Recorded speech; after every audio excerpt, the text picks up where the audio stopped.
saya Aris Suswandi, calon guru penggerak angkatan 10 Kabupaten Malang. Saat ini saya akan melaksanakan kegiatan wawancara terkait materi pengambilan keputusan berbasis nilai-nilai kebajikan sebagai pemimpin atau kepala sekolah. Tujuan daripada kegiatan wawancara ini yaitu untuk menggali seberapa dalam kemampuan pengalaman kepala sekolah dalam menangani dilema ketika di lingkungan sekolah. Saat ini tentunya saya tidak sendirian, saya bersama Bapak Kepala Sekolah SD Negeri 1 Palaan, yaitu Bapak Sobari SDG. Selamat siang Pak Sobari, bagaimana kabarnya? Selamat siang Bu Ari, alhamdulillah ini kabarnya sangat baik dan luar biasa. Alhamdulillah. Sebelumnya saya ucapkan terima kasih telah memberikan luang waktunya untuk kegiatan saya di sesi wawancara hari ini Pak Sob ya. Baiklah Pak Sob, sebagai kegiatan di sesi wawancara saat ini, yang pertama ingin saya tanyakan yaitu bahwa selama Pak Sobari bertugas sebagai kepala sekolah dan tentu saja dihadapkan dengan berbagai masalah-masalah di lingkungan sekolah ya Pak Sob ya. Berdasarkan dengan pengalaman Pak Sobari sebagai kepala sekolah, saya ingin tahu nih Pak ya, bagaimana Bapak mengidentifikasi kasus-kasus yang merupakan sebuah dilema etika di lingkungan sekolah. Ya, baik Bu Ari, terima kasih ya. Selama saya menjadi kepala sekolah di sini ya, untuk adanya kasus-kasus semacam dilema etika itu memang biasanya itu berawal dari lingkungan, dari dalam lingkungan sendiri, seperti dari guru, terus ada dari siswa ya, dan juga mungkin kalau dari luar itu hampir ya ada, tapi tidak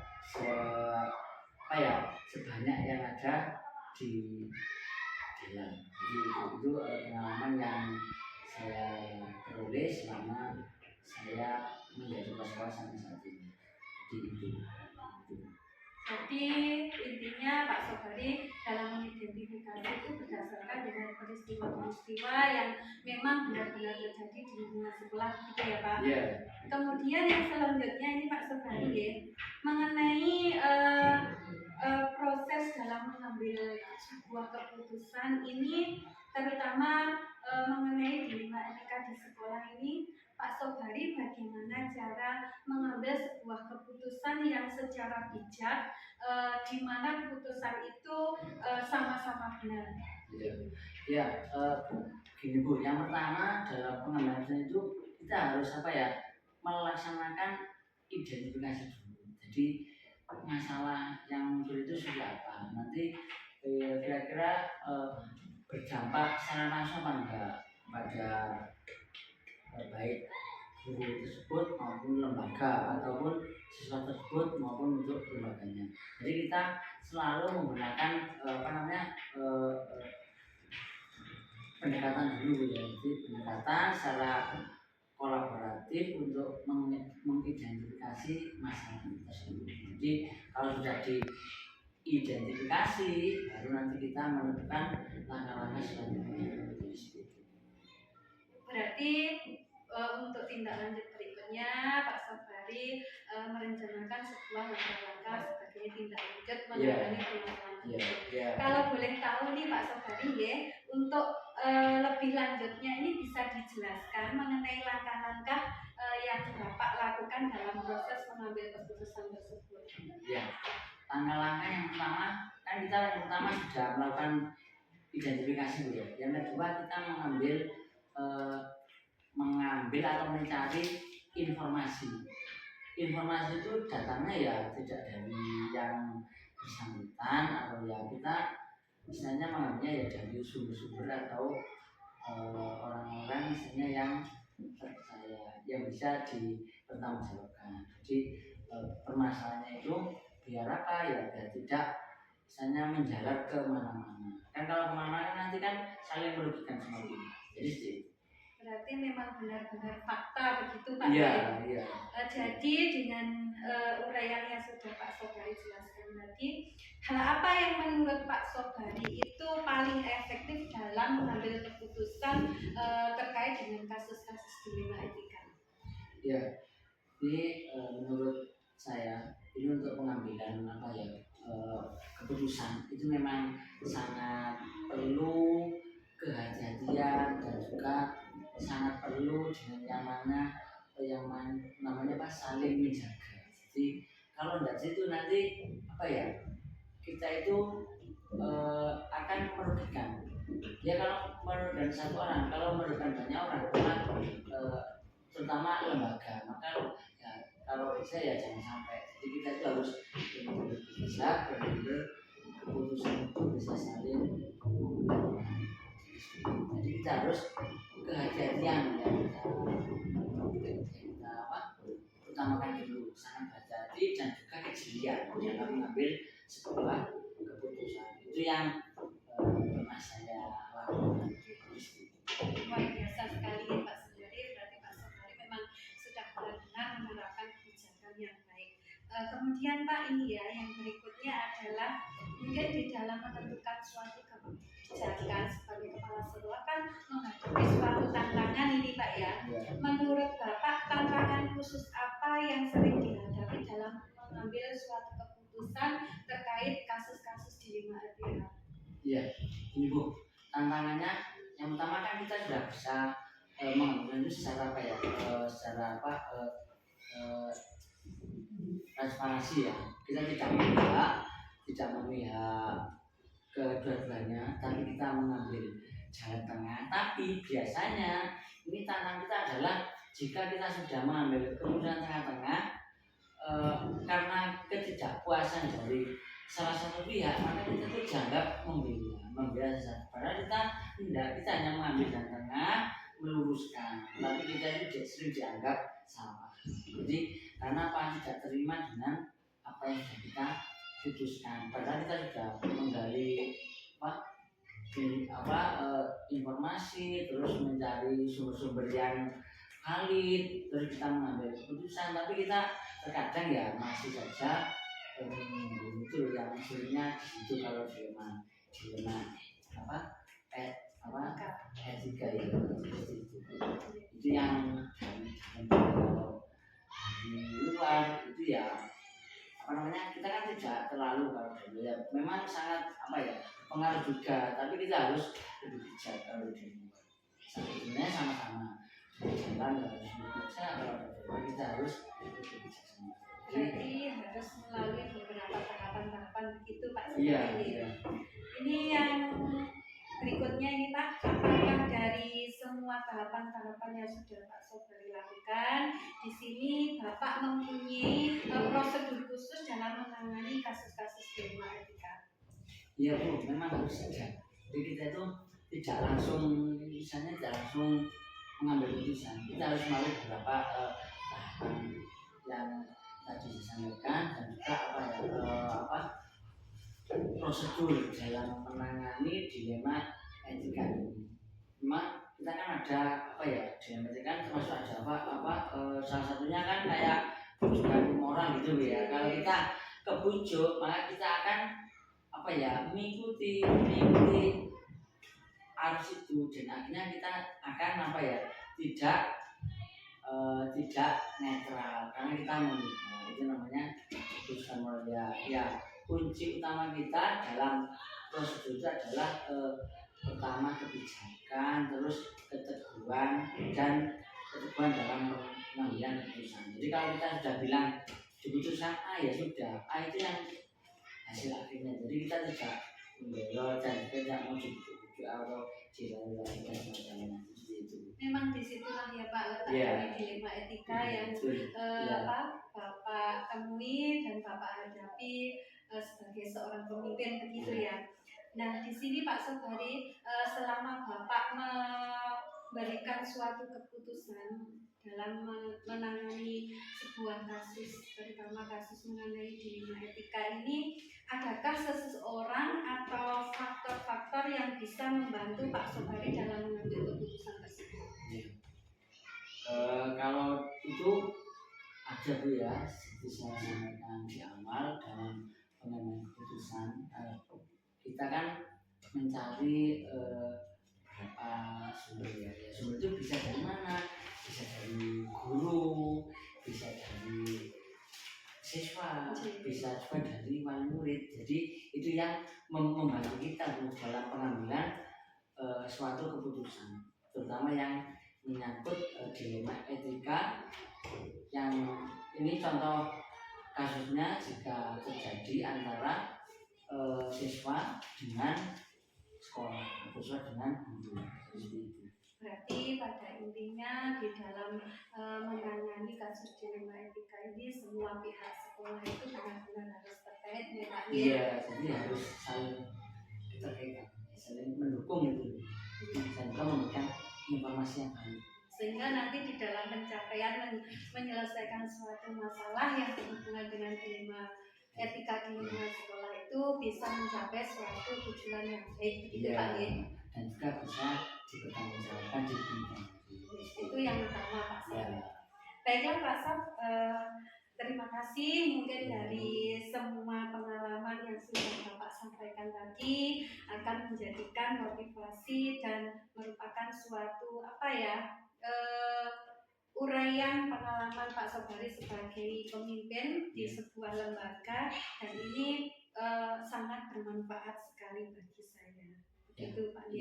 Terus kemudian Pak Sobari dari semua rangkaian yang sudah Pak Sobari sampaikan di sesi percakapan ini, menurut Pak Sobari nih apa pembelajaran yang paling berharga dari Pak Sobari? Ya, pelajaran yang saya ketahui ya dari selama saya menangani kasus dilema ini adalah keberanian seorang pimpinan dalam menentukan atau mengambil kebijakan keputusan. Jadi keberanian dan rasanya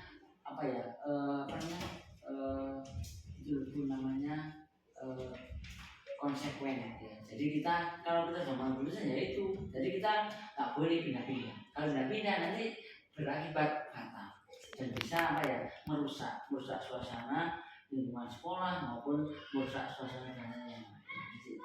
Harus benar-benar menanamkan kebijakan betul, harus Baiklah Pak, terima kasih sebesar-besarnya saya ucapkan atas kesediaan Pak Sobari hari ini dan sudah meluangkan waktunya dalam kegiatan sesi wawancara untuk saya kali ini. Mungkin dari beberapa rangkaian dari awal sampai akhir pertanyaan yang saya ajukan ke Pak Sobari sudah terjawab, dan saya juga merasa sangat senang sekali dan luar biasa dari jawaban-jawaban Pak Sobari itu sudah merupakan suatu perwujudan motivasi untuk saya dalam mengembangkan kompetensi saya sebagai pendidik ke depannya, begitu Pak. Demikian acara sesi wawancara saya di sesi wawancara yang pertama ini, dan tentu saja nanti masih bertemu kembali dengan saya di sesi wawancara bersama Bu Lintang Nadi SPD. Sampai bertemu di kegiatan saya berikutnya. Wassalamualaikum warahmatullahi wabarakatuh.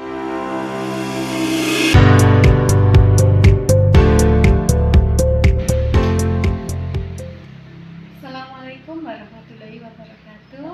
Berjumpa kembali bersama saya Aris Seswanti, calon guru penggerak angkatan 10 Kabupaten Malang. Kali ini kita bertemu di kegiatan wawancara di sesi 2. Tentu saja kali ini saya bersama Ibu Kepala Sekolah Bu Lintang Wardana SPD. Selamat siang Bu Lintang, bagaimana kabarnya? Bu Ari, alhamdulillah sehat. Semoga Bu Ari juga dalam keadaan sehat. Amin, tentunya pasti sehat Bu Lintang dan masih selalu semangat dalam menjalankan tugas. Baik Bu Lintang, terima kasih sebelumnya saya ucapkan Bu Lintang sudah meluangkan waktu bersama saya di sesi wawancara sebagai seorang pemimpin di suatu lembaga. Gitu Bu Lintang ya. Ya. Di sini nanti saya akan mengajukan beberapa pertanyaan berkaitan dengan materi pengambilan keputusan berbasis nilai-nilai kebijakan sebagai seorang pemimpin, begitu Bu Lintang. Baik. Siap ya Bu Lintang ya. Siap.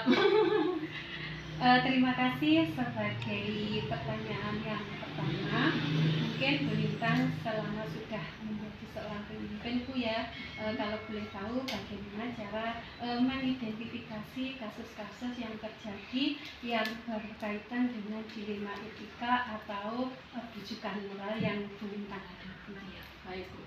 Jadi kalau biasanya ketika ada kasus atau ada kejadian gitu Pak Ibu ya yang mengharuskan saya untuk memutuskan A atau B gitu ya. Jadi biasanya saya melakukan diskusi dengan teman-teman, mencoba melihat beberapa pandangan baik dari guru maupun dari siswa kalau memang kejadian itu dari siswa.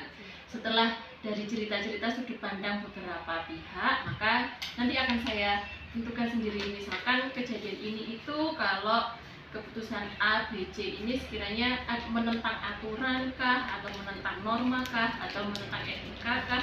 Kalau banyak menentang beberapa norma aturan, maka saya masukkan dalam rujukan moral. Tapi jika memang keputusannya itu sama-sama benar, sama-sama baik, maka saya putuskan berarti itu termasuk dilema etika. Itu Berarti memang benar-benar sesuai dengan keadaan yang real gitu ya Bu.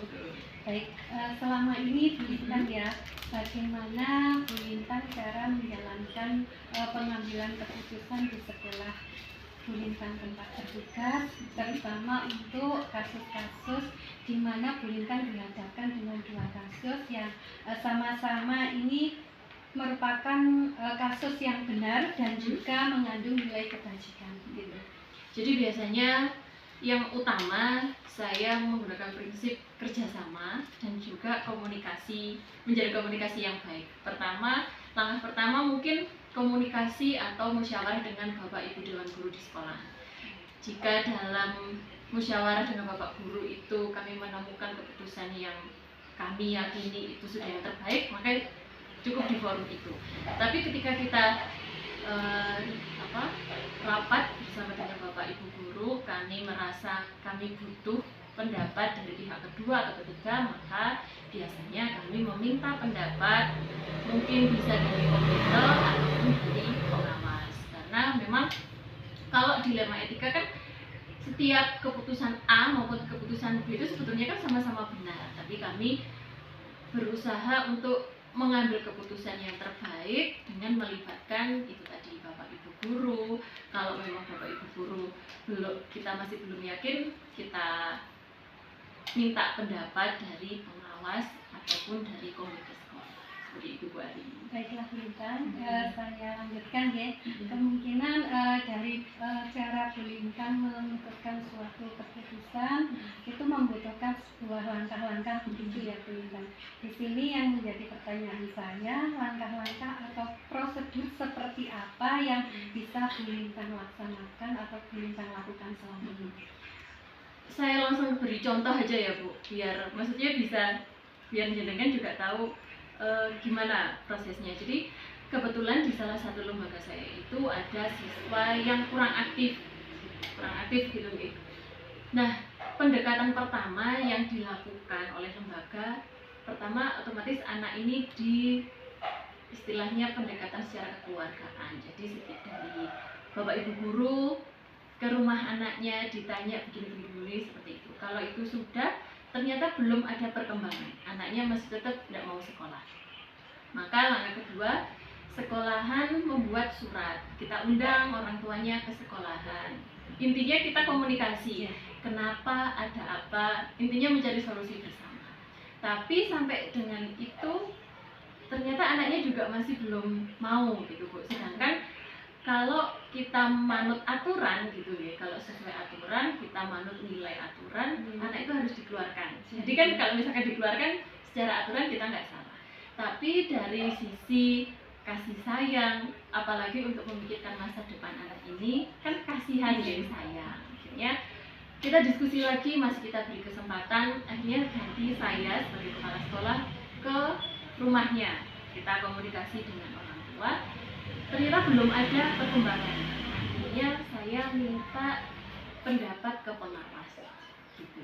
Ternyata dari pengawas, silahkan diberi waktu untuk mungkin memperbaiki diri, bisa masuk lagi. Kalau memang tenggat waktu sekian anaknya tidak aktif, tidak ada istiqat baik dari orang tua, maksudnya orang tua tidak ke sekolahan, ya diberi waktu, istilah diminta buat surat pernyataan harus mengundurkan diri. Karena kalau kita mementingkan satu anak ini tetap sekolah, tetap dapat nilai, padahal anaknya tidak sekolah, kan kasihan teman-teman yang lain yang sudah setiap hari masuk gitu ya. Nah dari itu dari pengawas. Kemudian kami masih belum puas ya Bu, maksudnya kami masih maunya ngeman si anak ini, tapi di sisi lain kalau aturan dan keadilan kan itu tidak adil. Akhirnya kami menghubungi komite sebagai penjembatan sekolah ke wali murid, dan juga komite itu kan juga warga sekitarnya gitu. Tapi ternyata setelah komite pun menemui masih belum ada perubahan. Jadi kami memutuskan suatu keputusan untuk dengan berat hati anaknya harus mengundurkan diri, karena memang sudah diberi waktu, diberi kesempatan, tidak bisa.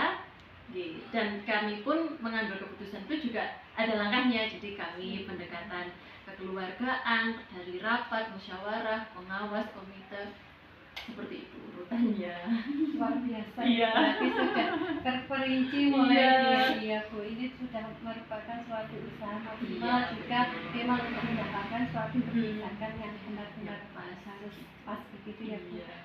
Begini Bu, menurut yang sudah Bu Lintang uraikan tadi, hal apa saja yang selama ini Bu Lintang anggap efektif dalam pengambilan keputusan pada kasus-kasus di rumah etika? Ini sih Bu, komunikasi. Kalau saya komunikasi atau minta pendapat dari berbagai pihak, terutama yang paling penting itu dari guru, karena guru kan yang hampir dari pagi sampai siang mendampingi anak-anak, kemudian dari Senin sampai Sabtu mendampingi anak-anak. Jadi kan beliau-beliau ini yang mengetahui kronologi ceritanya, kasusnya bagaimana. Jadi membuka komunikasi, membuka diri. Jadi bukan kita egois, pendapat saya begini berarti semuanya harus menurut Anda. Tapi kalau menurut saya sih komunikasi dan membuka diri untuk menerima pendapat dari semua pihak.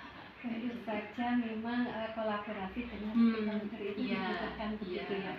Baik Bu Lintang, jadi dari sini hal-hal apa saja yang selama ini merupakan menjadi sebuah tantangan dalam pengambilan keputusan berkaitan dengan dilema etika yang Bu Lintang hadapi? Iya, jadi salah satu tantangannya itu Bu, karena kita melibatkan beberapa pihak untuk dimintai pendapat.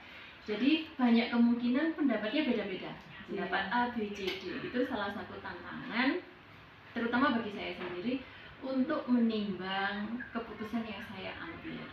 Tapi pendapat atau solusi yang diberikan beberapa pihak ini yang saya dapat, saya komunikasikan lagi dengan teman-teman rekan sejawat yang ada di sekolah. Saya komunikasikan lagi, saya diskusikan lagi, biar ketemu solusi yang paling baik dan yang paling tepat. Iya. Bu Lintang. Baiklah Bu Lintang, ini saya lanjutkan ya. Apakah Bu Lintang memiliki tata cara atau jadwal tertentu dalam menyelesaikan kasus dilema etika ini, dan apakah juga Bu Lintang harus langsung bisa terselesaikan atau Bu Lintang mengikuti atau membuat jadwal-jadwal di mana Bu Lintang bisa menyelesaikan permasalahan tersebut? Kalau kasus itu kan kita nggak tahu ya Bu, jadwalnya kapan, kayak kan nggak ada di jadwal atau nggak ada di kalender. Jadi biasanya sesuai urgensi kalau menurut saya. Jadi kalau memang ada kasus 1, 2, 3, 4, mana yang paling urgent, mana yang paling penting harus dibahas dulu, itu didahulukan, didiskusikan dulu sampai selesai. Kalau memang kasus yang ini atau masalah ini masih bisa dipending, kita dahulukan dulu yang urgent. Seperti itu. Jadi tidak ada yang maksudnya kasus ini harus selesai dalam 1 minggu sih, tidak bisa, karena kita kan harus tahu kondisinya bagaimana, terus kasusnya ini seberat apa atau dilemanya ini seberat apa, seperti itu. Disesuaikan dengan kasus yang terjadi begitu Bu Lintang. Betul sekali. Kemudian Bu Lintang di dalam Bu Lintang menyelesaikan sebuah kasus dilema etika ini ataupun rujukan moral, mungkin ada seseorang atau faktor-faktor yang selama ini bisa membantu dan mempermudah Bu Lintang dalam mengambil keputusan tersebut. Kalau menurut saya kalau faktor itu adalah ini kekompakan teman-teman, kolaborasi dengan rekan sejawat itu yang sangat membantu saya ketika diskusi untuk menyelesaikan masalah. Kalau seseorang mungkin lebih ke tokoh atau orang yang bisa saya buat panutan gitu ya. Tentu saja ya atasan saya, pengawas, kemudian komite sekolah, karena komite itu yang tahu lingkungan sekitar kita gitu ya. Tapi kalau secara pribadi, kalau memang dari pengawas komite saya masih butuh pendapat lagi, biasanya saya tanya ke ibu saya, karena kebetulan ibu saya juga guru, jadi beliau cukup tahu keadaan sekolah itu bagaimana. Jadi itu salah satu orang-orang dan faktor yang membantu motivasi saya. ya Bu Lintang ya. Benar Bu Ani. Baik, Bu Lintang, dari semua hal yang sudah Bu Lintang sampaikan nih ya, pembelajaran apa yang bisa dipetik oleh Bu Lintang dari pengalaman-pengalaman dalam mengambil sebuah keputusan di sesi dilema etika? Ini sih komunikasi, kerjasama dan kolaborasi. Komunikasi, kerjasama, kolaborasi sudah sangat tepat. Iya. Begitu. Bu Lintang, terima kasih banyak saya ucapkan.